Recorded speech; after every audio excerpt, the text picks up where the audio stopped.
Challenging pero at the same time fulfilling. Masaya!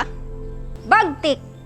Ang Engage Project ay naglalayong ma-empower ang mga batang babae na kanilang makamtan yung kanilang mga karapatan, lalo na yung kanilang karapatan na maproteksyonan laban sa diskriminasyon, iba't ibang forma ng pang-aabuso at sexual at gender-based na karahasan.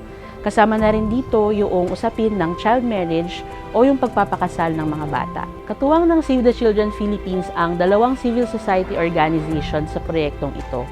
Ang Halad Umaalang sa Nasud o Hauman Association na nakabase rin sa Cotabato Province at pamilyar sa konteksto nito.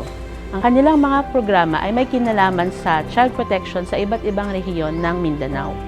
Kasama rin natin ang eksperto sa usapin ng gender at karapatan ng mga babae, ang Women's Legal and Human Rights Bureau o WLB. Kilalanin natin ang ilan sa mga kababaihan na nagpapatupad ng proyektong Engage. Ang rule ng Hauman ay siya yung nag-e-implement ng activities sa ground. Kasama na yung CAP building activities sa different target groups.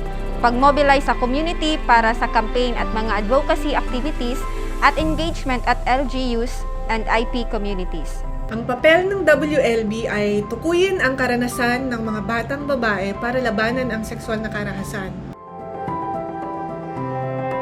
Sa proyektong ito, hinahangad naming palakasin ang kaalaman at kakayahang mamuno ng 150 mga batang babaeng katutubo para matukoy nila ang mga isyung dinaranas nila sa kanilang mga pamayanan, gaya ng teenage pregnancy, child marriage at pambabastos. Kailangan din nila ng suporta ng mga leader kababaihan para mas palakasin ang boses nila. Hangad natin na matigil ang sexual na karahasan sa mga batang babae at mangyayari ito kung kasama sila sa advokasiyang ito. Mas pinapalawak din natin ang pangunawa ng mga magulang para sila mismo ay maging epektibo upang maprotektahan ang mga bata at kababaihan. Isa sa naging challenge namin ay ang magkakaibang pananaw ng mga tao sa komunidad. Andito ang project para magbigay ng kaalaman, lalo na sa karapatan ng mga kabataan. Kasi kung walang magmumulat sa atin sa mga karahasan, lalong-lalo sa sexual na pang-aabuso na pwedeng mangyari, marami pa ring bata o kababaihan ang masasadlak at mananahimik na lang. Kasi di nila alam kung paano o saan sila makakahingi o makapagbibigay ng tulong. Ang isa sa pinakatumatak sa akin habang tumatakbo ang proyekto ay ang Stop Victim Blaming. Huwag nating husgahan ang mga naging biktima dahil walang bata, kababaihan o sino mang tao ang ginustong mabastos. Kahit ano pa man ang forma, itsura, kilos, estado sa buhay at saan mang lugar kung may mga taong mapang-abuso, hindi kaligtas. Sa Engage, nabuksan ang aking kamalayan sa mga kwento at issue na nararanasan ng mga batang babaeng katutubo at lumad. Nakita ko ang pagkakaiba ng sistema sa rural na komunidad ng North Cotabato, lalo na sa kahirapang makamit ang hustisya. Dahil sa proyekto na ito, mas tumaas ang pagtingin ko sa mga babaeng katutubo at mas naging determinado akong tumulong pa sa mga kababaihan.